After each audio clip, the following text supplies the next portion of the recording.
अस्सलामुअलैकुम वरहमतुल्लाहि वबरकातुहू। अज़ीज़ साथियों, आज मैं Urdu grammar for all exams का लेसन नंबर 4 लेकर हाजिर हुआ हूँ। अगर आपने पहले के बाकी वीडियो को नहीं देखा है तो आप उसको ज़रूर देखें। उसका लिंक डिस्क्रिप्शन में मौजूद है, आप वहाँ जाकर ज़रूर देख लें। तो चलिए हम लोग अपना सबक शुरू करते हैं। तो दोस्तों, आज के वीडियो में और आज के सबक में हम लोग VVI ऑब्जेक्टिव क्वेश्चन को हल करेंगे, यानी मारूजी सवालात को हल करेंगे। इसलिए आपसे गुजारिश है, आपसे अपील है कि आप हमारे साथ बने रहें और आपके दोस्त अहबाब में से जो भी क्लास 10th या क्लास 12 में हो तो उसको इस सीरीज़ के साथ ज़रूर जोड़ने की कोशिश करें। तो चलिए हम लोग अपना सबक शुरू करते हैं। सवाल नंबर 1 में पूछा जा रहा है, मंदरजा झेल में हरूफ फ़ौक़ानी को चुनिए। मंदरजा झेल में हरूफ फ़ौक़ानी को चुनिए। बा, पा, काफ, अलिफ। हरूफ फ़ौक़ानी उस हरूफ को कहते हैं, ऐसे हरूफ को कहते हैं कि जिन हरूफ के ऊपर नुक्ता हो। तो इन चारों ऑप्शन में से ऑप्शन नंबर सी राइट हो जाएगा, यानी काफ ये सही हो जाएगा, इसलिए कि काफ के ऊपर नुक्ता है और जिन हरूफ के ऊपर नुक्ता होता है उन्हीं को कहते हैं हरूफ फ़ौक़ानी। तो सवाल नंबर 1 का right answer option number C हो जाएगा, यानी काफ हो जाएगा। सवाल नंबर 2 में पूछा जा रहा है, मंदरजा झेल में हरूफ तहतानी को लिखिए। पा, सा, अलिफ यानी आ कोई नहीं। हरूफ तहतानी आप लोग पढ़ चुके हैं। हरूफ तहतानी कहते हैं ऐसे हरूफ को कि जिन हरूफ के नीचे नुक्ता हो। तो सवाल नंबर 2 का राइट आंसर हो जाएगा ऑप्शन नंबर ए, यानी पा, इसलिए कि इनके नीचे नुक्ता है और जिनके नीचे नुक्ता होता है उन्हीं को कहते हैं हरूफ तहतानी। और सवाल नंबर 3 में पूछा जा रहा है, मंदरजा झेल में अलिफ ममदूदा को अलग करें। मंदरजा झेल में अलिफ ममदूदा को अलग करें। अनार, अजान, आदम, खादिम। अलिफ ममदूदा भी आप लोग पढ़ चुके हैं। अलिफ ममदूदा कहते हैं ऐसे अलिफ को कि जिनको खींच कर पढ़ा जाता है। तो इन 4 ऑप्शन में से कौन सा सही होगा? ऑप्शन नंबर सी ये सही हो जाएगा। सवाल नंबर 3 का राइट आंसर जो है ऑप्शन नंबर सी, यानी आदम सही हो जाएगा, इसलिए कि आदम के अलिफ को खींच कर पढ़ा जा रहा है और जिस अलिफ को खींच कर पढ़ा जाता है उसे अलिफ ममदूदा कहा जाता है। सवाल नंबर 4 में पूछा जा रहा है, मंदरजा झेल में अलिफ मकसूरा को बताइए। अजान, आप, ख्वाब, ख्वाब। ये शायद खूब होगा और ये ख्वाब होगा। अलिफ मकसूरा कहते हैं ऐसे अलिफ को कि जिसको खींचकर नहीं पढ़ा जाता है। तो सवाल नंबर 4 का राइट आंसर हो जाएगा अजान, ऑप्शन नंबर अलिफ। ऑप्शन नंबर अलिफ यानी ऑप्शन नंबर ए, यह सवाल नंबर 4 का राइट आंसर हो जाएगा। सवाल नंबर 5 में पूछा जा रहा है, मंदरजा झेल में वावे मारूफ की मिसाल है। मंदरजा झेल में वावे मारूफ की मिसाल है। शोर, जोर, नूर कोई नहीं। वावे मारूफ कहते हैं ऐसे वाव को कि जिस वाव से पहले पेश हो और उस वाव को खींच कर पढ़ा जाता है। तो सवाल नंबर 5 का राइट आंसर हो जाएगा ऑप्शन नंबर सी, यानी नूर, इसलिए कि इस वाव को खींच कर पढ़ा जा रहा है और जिस वाव को खींच कर पढ़ा जाता है उसे वावे मारूफ कहते हैं। सवाल नंबर 6 में है, मंदरजा झेल में वावे मजहूल की कौन सी मिसाल है। वावे मजहूल की कौन सी मिसाल है? जोर, आदम, खूब, खाद। वावे मजहूल कहते हैं ऐसे वाव को कि जिससे पहले भी पेश हो, जम्मा हो, लेकिन उस वाव को खींच कर न पढ़ा जाए। तो सवाल नंबर 6 का राइट आंसर हो जाएगा ऑप्शन नंबर ए, यानी जोर, इसलिए कि इस वाव को खींच कर नहीं पढ़ा जा रहा है और जिस वाव को खींच कर नहीं पढ़ा जाता है उसे वावे मजहूल कहते हैं। सवाल नंबर 7 में पूछा जा रहा है, मंदरजा झेल में वावे मादूला की मिसाल को मुतय्यन कीजिए। दरख्वास्त, मोती, नूर, ख्वाब। वावे मादूला उस वाव को कहते हैं कि जिनको लिखा जाता है पर उनको पढ़ा नहीं जाता है। तो सवाल नंबर 7 का राइट आंसर हो जाएगा ऑप्शन नंबर ए, यानी दरख्वास्त। इस दरख्वास्त के अंदर जो वाव है इसको सिर्फ लिखा जाता है लेकिन पढ़ा नहीं जाता है, और जिस वाव को पढ़ा नहीं जाता है सिर्फ लिखा जाता है तो ऐसे ही वाव को वावे मादूला कहते हैं। सवाल नंबर 8 में पूछा जा रहा है मंदरजा झेल में उर्दू का रस्मुल ख़त क्या है? देवनागरी, रोमन, फारसी, अंग्रेज़ी। तो सवाल नंबर 8 का राइट आंसर हो जाएगा ऑप्शन नंबर सी यानी फ़ारसी। उर्दू का रस्मुल ख़त क्या होगा? फ़ारसी।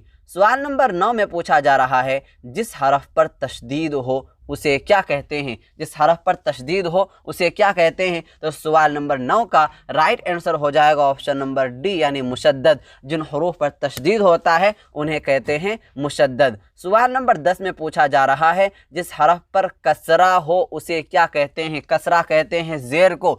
तो जिस हरफ पर कसरा होता है उन्हें क्या कहते हैं? तो सवाल नंबर 10 का राइट आंसर हो जाएगा ऑप्शन नंबर डी यानी कि मकसूर। जिन हरूफ पर कसरा होता है, जिन हरूफ पर ज़ेर होता है उन्हें कहते हैं क्या? मकसूर। और जिन हरूफ पर पेश होता है, ज़म्मा होता है, उसको कहते हैं मज़मूम। और जिस हरूफ पर फ़तहा होता है, ज़बर होता है, तो ऐसे हरूफ को कहते हैं मफ्तू। और जिन हरूफ पर साकिन होता है, जज़्म होता है, उन हरूफ को कहते हैं मजज़ूम। और जिन हरूफ पर तशदीद होता है उन्हें कहते हैं क्या? तशदीद। तो सवाल नंबर 10 का राइट आंसर हो जाएगा ऑप्शन नंबर डी यानी कि मकसूर।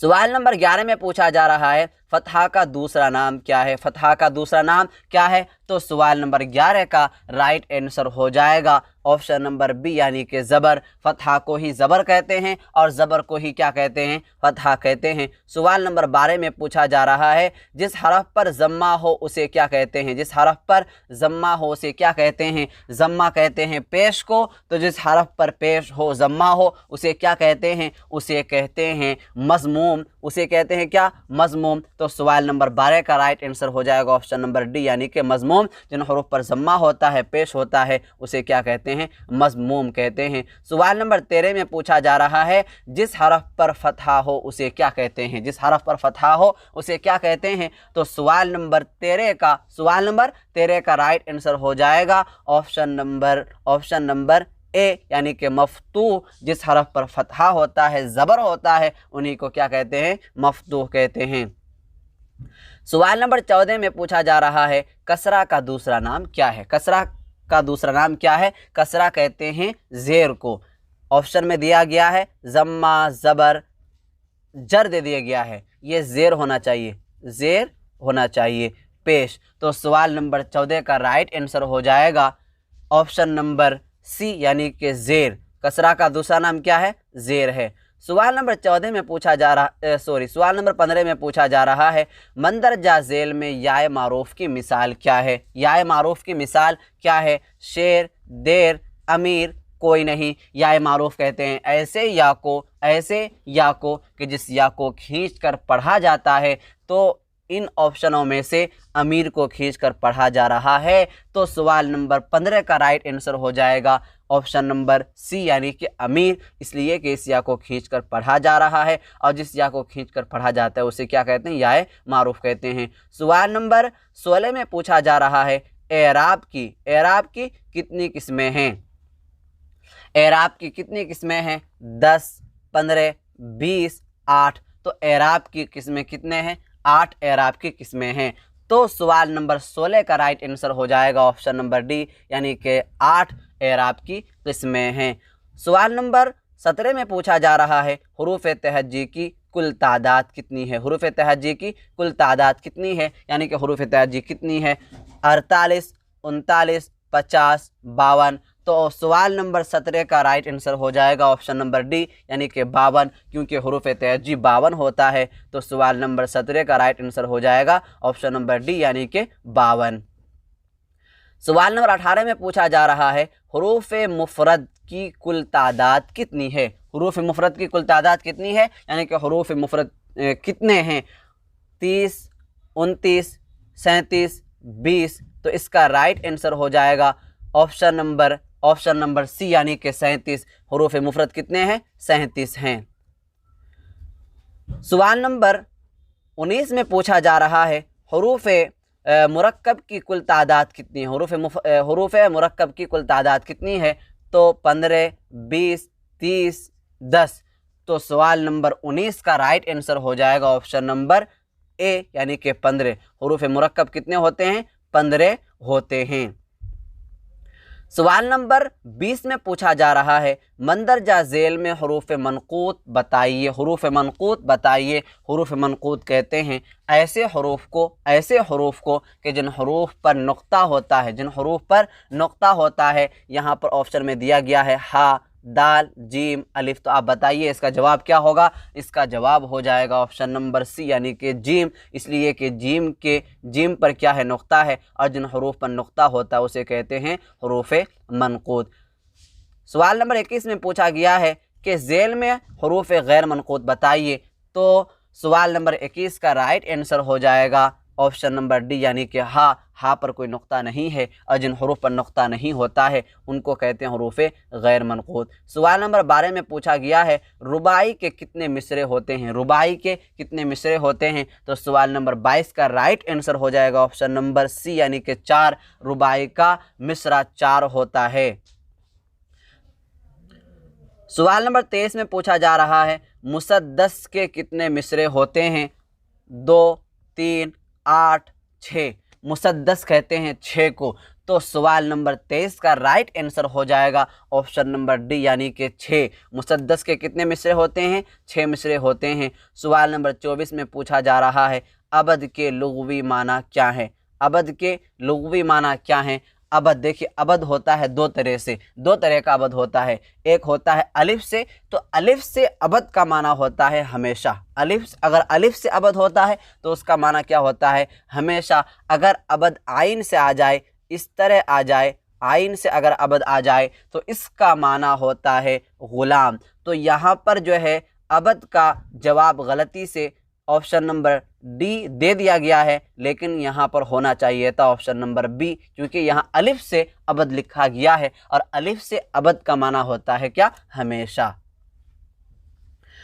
सवाल नंबर 25 में पूछा जा रहा है सही इमला की निशानदही कीजिए। इंतजाम, इंतज़ाम, इंतज़ाम, इंतज़ाम। तो सवाल नंबर 25 का राइट आंसर हो जाएगा ऑप्शन नंबर बी यानी कि इंतज़ाम। ये सही होगा, इसका जो है इमला सही है।